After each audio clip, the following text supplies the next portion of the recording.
Hey everyone, I'm Narguess Noshirvani. I'm a partner at Work & Co. We are a digital product agency. So we work with some of the best brands in the world to design and build their digital products. I'm really excited to chat with you guys today, but first I want to thank you because on my way to Austin in the airport, I picked up one of your chia puddings, and then I proceeded to have one of the best in-flight meals that I've had in a really long time. It was the pineapple coconut one for anyone who's curious. It was really, really good, and it was just so nice to have that option. So thank you. Can you guys, maybe Luke, you want to start and introduce yourself? Sure. Okay. So I'm Luke. I'm the founder and CEO. How many people are familiar with the vending machine? Okay, so you've seen it. I started the business 11 years ago. It was a really simple idea. How do you make fresh, healthy food more accessible? Vending machines are the most accessible form of food service, so it's like a logical fit. The hard part has been just scaling that up across the country. So today we have almost 2,000 locations between fridges and retail. We still make all of the food ourselves. We deliver all of the food ourselves, and we own every single fridge you've seen across the country. And my name is Liz Mella. I'm the director of marketing at Farmer's Fridge. I've been working with Luke for the past 5 years as we've kind of grown from being a Chicago-only company to now being coast to coast. Awesome.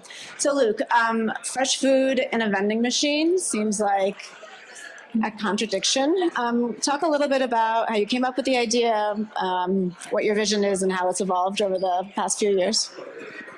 Yeah, so the idea really in some ways hasn't changed at all. It was very simple. Make the freshest food possible, get it to people quickly.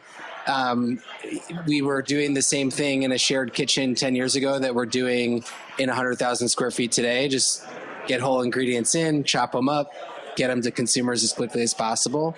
I think the thing that's probably changed the most is just the scale that we operate at. We're able to do this across the country. The cost of the food has actually come down when you adjust it for inflation, probably 40 or 50% since I started. But really the mission has been the same from the first day. We never had a pivot or anything like that. Can you talk a little bit about the scale, the logistics, and it must be fascinating because I can't imagine how you keep all of that stuff fresh and how you stock all the fridges. Can you talk a little bit about what goes on behind the scenes? Yeah, so imagine like going into a very clean space. We're washing it down every day, overnight, so it's a full scrub down. You go in, you get suited up, you've got like a mask on, hairnet, all of the things. And then we are just getting whole ingredients. So we work with about 70% of our farms directly. It comes to Farmer's Fridge production environment. We clean it, chop it, cook it, and then mix it up, and then just assemble. So you'd see like assembly lines that are 50 feet long with people on them, jars flowing. And then once we're finished with that, we don't actually know where the food is going. So everything, we're operating 7 days a week. We make all the food to a forecast, and then we decide where it goes at 6 o'clock. So like, let's say there was a lot of bad weather at Chicago and O'Hare Airport got crushed and sold a ton of food. We won't actually, we'll send more food there and less food to the hospitals that maybe didn't have as much traffic because people canceled their appointment because of the bad weather. So that's really the key innovation, is actually the ability to rebalance the network every single day, which is why we have all of our own drivers. So then 100 drivers will take all that food and distribute it to 22 markets across the country. Awesome. Obviously, the food is your core product, but the way that people interact with your brand happens through the vending fridges. Can you talk a little bit about how the design of the vending machines supports some of the core parts of your brand, Liz? Yeah, so our vending machines are really designed to, we don't want you to think of a vending machine when you look at them. We want you to think of a restaurant. We like to call ourselves tongue-in-cheek the smallest restaurant in the world. So we actually hired a design studio that specialized in restaurants to initially design it. Everything about the way the machine looks, I don't know how many people have seen them, but we're leaning leaning into our brand, Farmer's Fridge. We want you to think of a farm stand and the fresh ingredients. So there's kind of a slant at the top of the machine that's meant to evoke a farmhouse. Our logo is woodcut letters to sort of have that rustic feeling. Yes, great, pulling it up. And then we want you, when you arrive at the machine, to just your eye to be instantly drawn to the food. So we backlight the food. It looks really beautiful in the display case, and then it's all in transparent packaging. So you can see the fresh layers of ingredients in our jars. And our thought is we don't have to sell you that it's fresh, because you can see for yourself. And it really looks like a product that you want to grab. And that's just how we lead with really how we think about the transparency and the freshness, and everything is designed the calm green color to make you feel like this is going to be an excellent meal. Those ideas of freshness, transparency, other parts of your brand, can you talk about how that's infused in the culture of your company and your partnerships? Yeah, so we really live and breathe by our brand values. Food is at the center of everything we do. So food quality and safety is absolutely number one. We wouldn't have a company if we didn't make that our number one. You don't get second chances on that one. So that's really what we lead with. And then making sure the food tastes good is right up there hand in hand with that. People are not going to buy food if it doesn't taste good. You know, you don't really eat the stuff you're supposed to eat. You eat the stuff you want to eat. And so that's how we think about our food. And then, of course, making sure that our supplier partnerships and where the food comes from is something that we really feel proud of. We work with partners that we know and trust, and make sure that we can speak to the integrity of all of our partners. And then with that, we're really committed to making a positive impact as we scale. And so we know that by our product existing in the world, it's going to make the world a better place, to use a cheesy term, because of the way that we source. And so we want to get as big as we can, as fast as we can, and we want our team to be on board with doing that. It's kind of crazy to do what we do. Fresh food across the country to 2,000 locations every day is not easy, so people have to be really fanatical with us. And I think that comes across in our company culture, and in the way Luke leads, and just the way we talk about things internally. Awesome. I want to talk a little bit about customer feedback and customer data. When we're creating products, we are prototyping from day one. We want to get things in front of users as quickly as possible. How do you get customer data? And can you talk a little bit about maybe a surprising insight or something that's led to some kind of pivot? Maybe Liz, if you want to start with that one. Yeah, I would say the core insight that we're working off of this year is that despite it being 11 years in business, 10 million meals sold, people still don't trust food from a vending machine. We do customer calls every quarter, and that is just kind of what it comes back to. And we don't blame them. We get it. It's weird, or not weird, but it is kind of weird. Like, it doesn't make sense. We have no direct competitors for a reason. And so what we need to do is earn that trust. But the other data point that we reference a lot is our repeat rates are incredibly high. They're about 50%. And so we know that people just have to try the food. It's kind of like our core thing. We're like, as soon as they try it, they kind of become these fanatics. We have the best fans in the world. They write us love letters all the time. They constantly are tagging us on social. So everything we do from a marketing perspective is designed to get people to try the food. And the way that we're doing that is by doing a first meal free. You don't have to take our word for it. You can try it with no skin off your back. Download our app, you get your first meal free. And then we know that people are going to love the food and do love the food, and will come back, that return will be worth it. Now that you guys have expanded into some retail partnerships, has that changed anything with your acquisition strategy or the ways that people are interacting with your brand? No, so retail didn't really change anything about the innovation strategy. Is there everything that Liz is talking about, from the how do we get people to try it and come back? The actual coming back part, we spend a lot of time looking at the customer level data on what you're buying and then what you are not buying or buying again.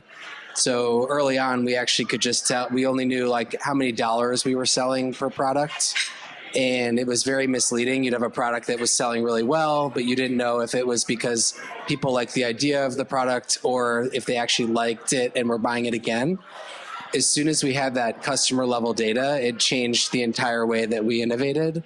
And so we were able to say, okay, this product is very low trial, but huge repeat rates. That's a marketing problem. We just need to tell people about it.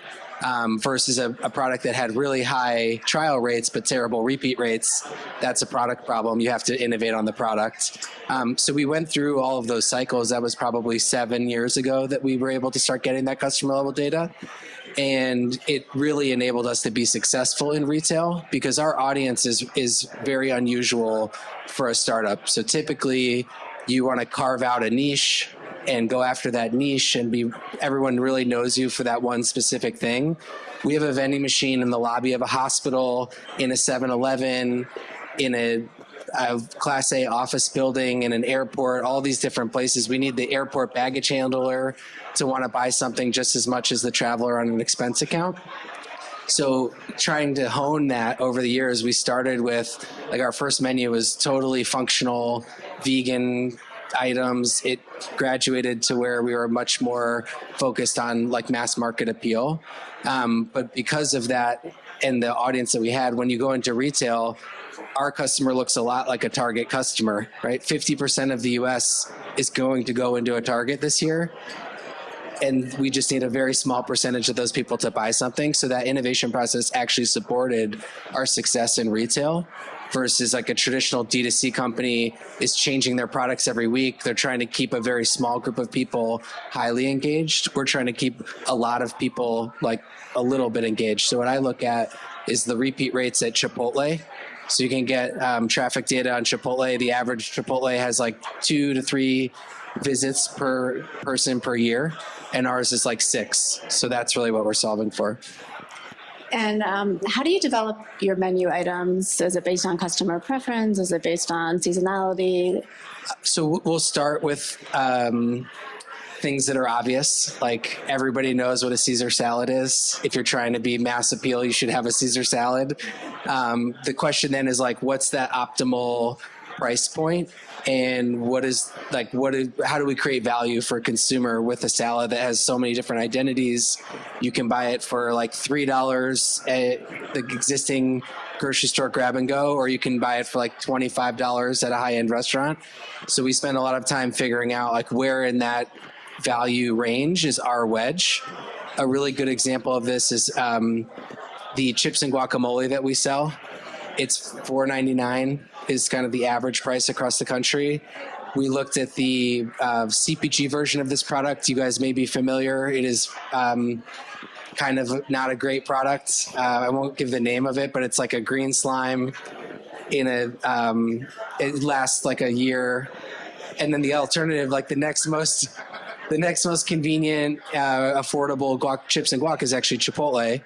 And it's like $8 and it's awesome, but you have to go to a Chipotle or, order it and spend $12. So we pick that $5 price point right in the middle to create that wedge. Mm-hmm. So we kind of start every product with what is this doing for us and where does it fit in that value equation?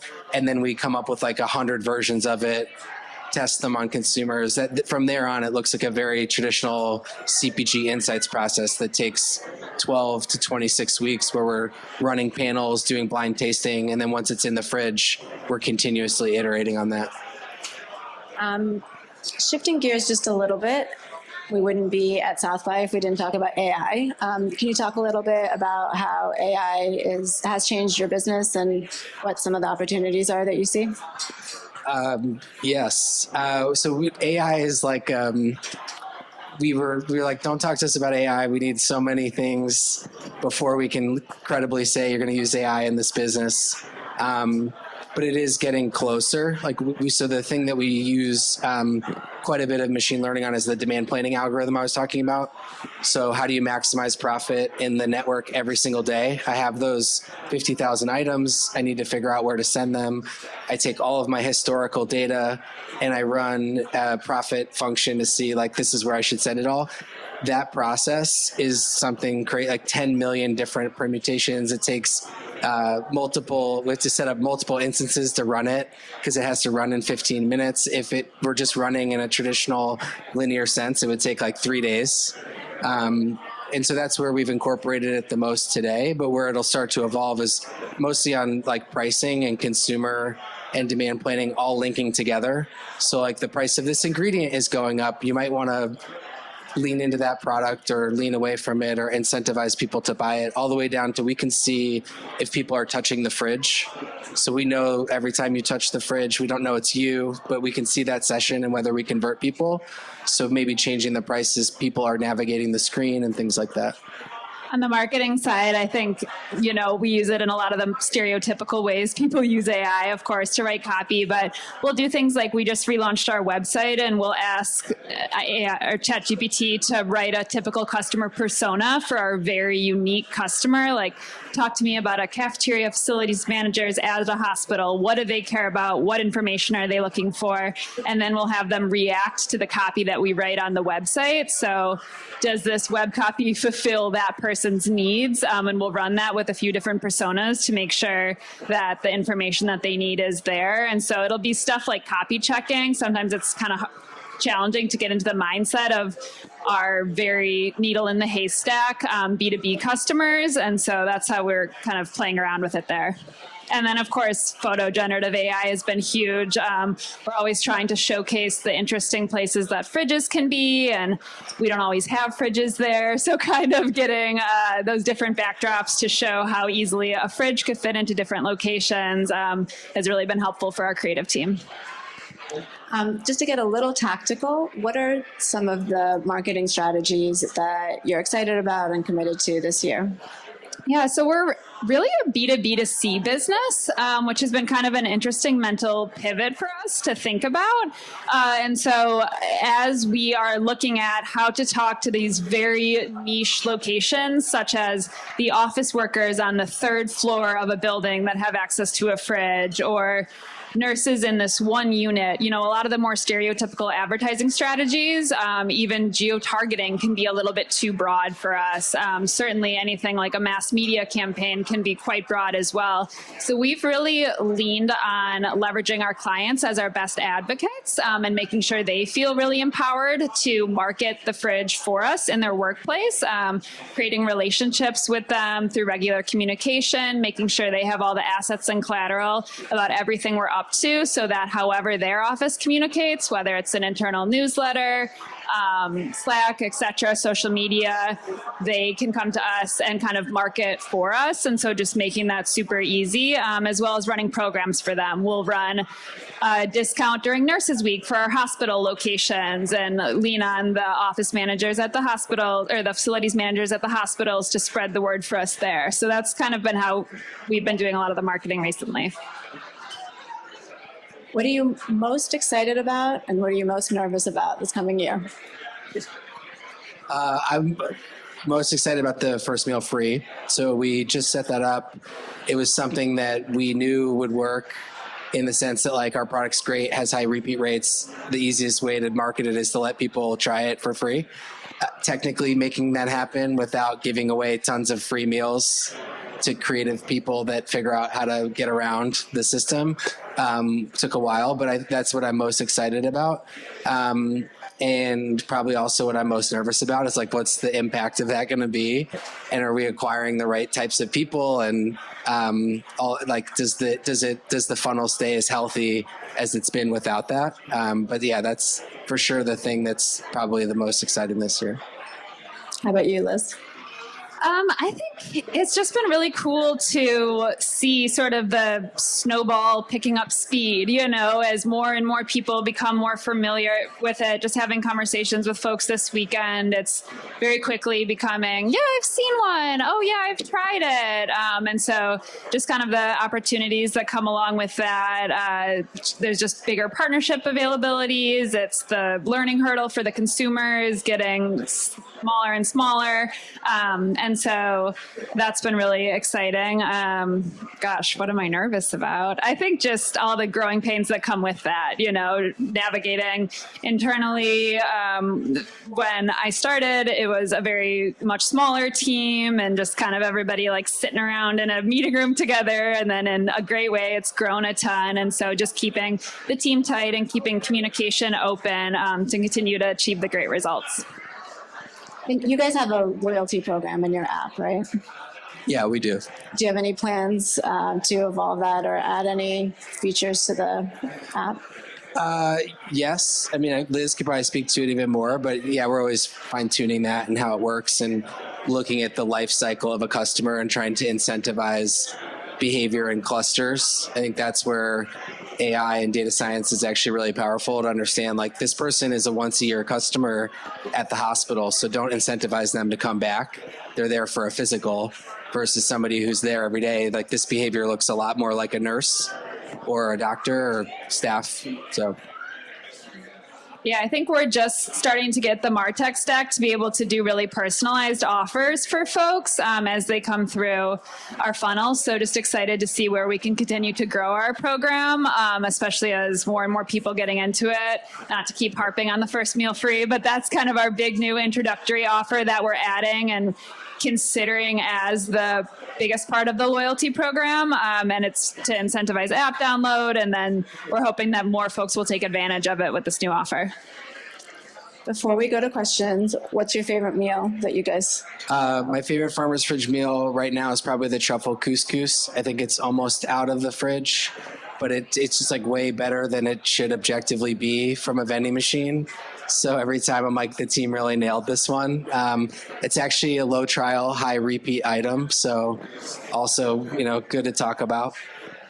I think my favorite items, I love the pesto pasta bowl. That's been on the menu the whole time I've been there. We haven't touched it. It's just salty and delicious and always hits the spot. But then every summer we do a caprese salad, and those are always very, very good. Where I found out we're doing tastings of them for this summer on Tuesday. So I was like, okay, yes, I will be there at our tasting meeting, just tweaking with the formula a little bit. Do you guys have any questions? Hey, how are you? Liz Bacelar from Estee Lauder. So wrapping two questions in one. How do you iterate the product? Like, I'm in the business of beauty. We need to launch new products all the time. How do you create new recipes without diluting what you already have as best hits, right? And the second question, maybe that one is for you and one for you, Luke, would be, as a Series E startup, you raised a lot of money.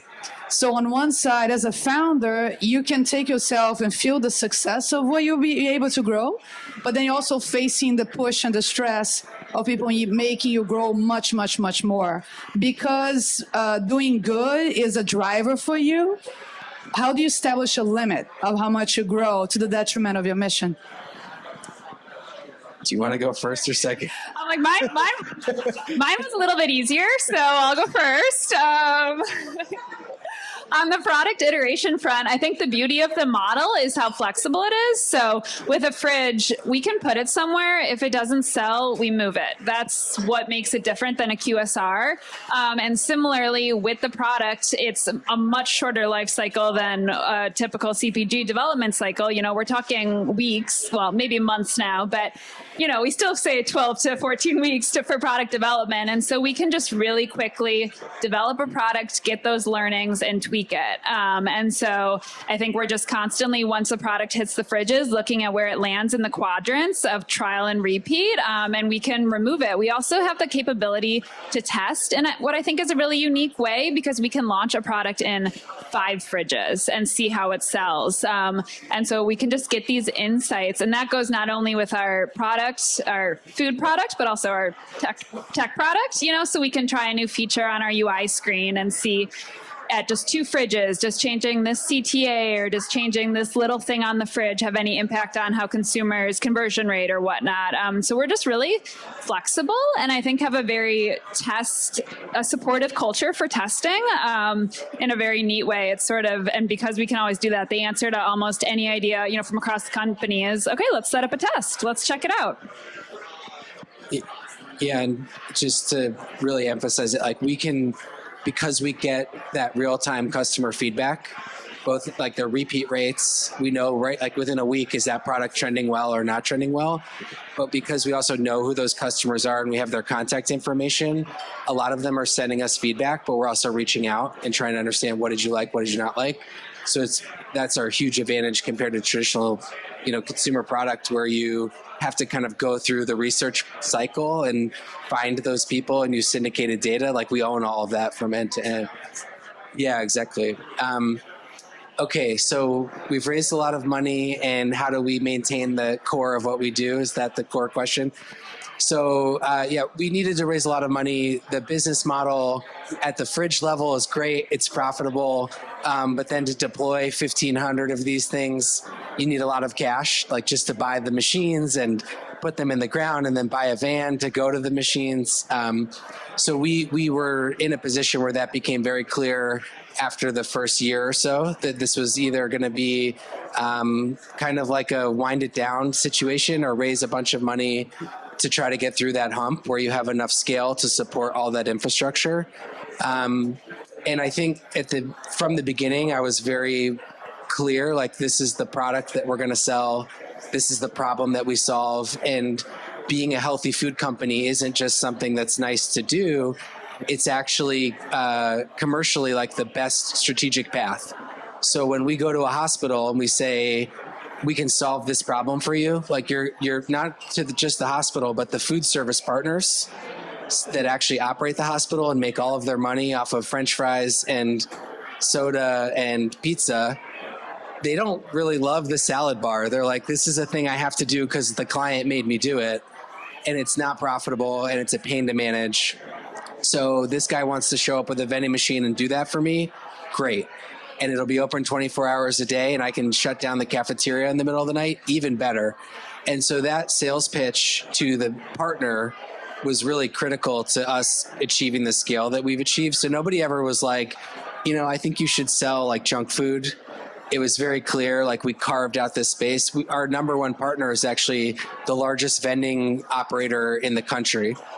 And they sell chips and soda and all these things that we don't even have the option to sell because they're our partner. The second we started selling them, they'd be like, nope, get out of this account. Like, we don't like you anymore. So strategically, it worked out very well but that was also intentional. So when I started, I knew that to solve the problem, you had to have a virtuous feedback loop on the mission. You can't just like wake up and say, I want to do this, and then expect everybody, consumers, investors, to just come along with you. You actually have to have a business model that makes sense. It's the right strategic path, and it's a virtuous cycle like I described. So yeah, that's how we did it, is starting with that kernel from the beginning. Yeah. Yeah, my name is Max. I'm based out of Europe. So we have in Switzerland, in Finland, we have those like farmer stores where there's no one, just cool stuff, fresh stuff. So you just pay, either like leave cash, and now they have those POS that you just tap with your Apple Pay or everything. So, but how I discover those, I just look them on Google Maps, or I just do this local search. Or discover them on social media in all those TikTok feeds and Instagram feeds. They become really local. So is it kind of an option for you guys to kind of get like a food traffic to your, like almost a shop from those new platforms like review sites, Google Maps? Is that actually possible, or it's just the word of mouth, or you have to be ubiquitous and available everywhere? So did you try that kind of? Yeah, that is the question, isn't it? I think we've gone both ends of the spectrum on that. We've unloaded providers to make sure our Google Maps listings are super up to date. We've invested in web SEO to drive to our locations page. We've run digital ads to our locations page. We've really tried using the digital channels to get people to find the location and go there. I think the sort of conversation Luke and I are always having is, are we going to be able to impact consumer behavior that much to walk to a fridge and find it? Or should we go exactly what you're saying, the broader route of just have a strong enough brand that when they find themselves in a hospital lobby or at their airport gate, then they recognize us, and that initial moment of skepticism is gone, and they're like, oh, farmer's fridge, I know what that is, through broader based partnerships. I think we are straddling the line right now. We're certainly still investing in digital strategies, but it definitely is kind of that more broad-based like PR, events, social media content that I think will be the better longer-term strategy for us. Yeah, I mean, just on Google, we couldn't even get them to list us for like 5 or 6 years. I think when you started, it still wasn't on Google. And this is like one of Liz's projects was to get Google to acknowledge that a vending machine should actually have a listing on Google. We couldn't get the physical mailing from Google to each of our locations, the mailing address for the Google verification. So it's like, so we had to like get an executive at Google involved to be like, how do we cannot receive mail at the 7-Eleven, but you have an ATM on Google Maps, you should have this. But no, it's mostly you see the fridge and you're hungry, and does the fridge look appealing and the food appealing? We didn't have a lot of money to invest beyond buying the fridge and building out all that infrastructure. And now we're at a scale where we're kind of playing around with maybe we should do some more of this broad-based marketing, but Liz's media budget is very small. We're making it work. Yeah, the return on her investment is high. All right, it sounds like it's happy hour time over there. We're going to wrap up. Does anyone else have any questions? I have a question. Oh, you want a question? All right.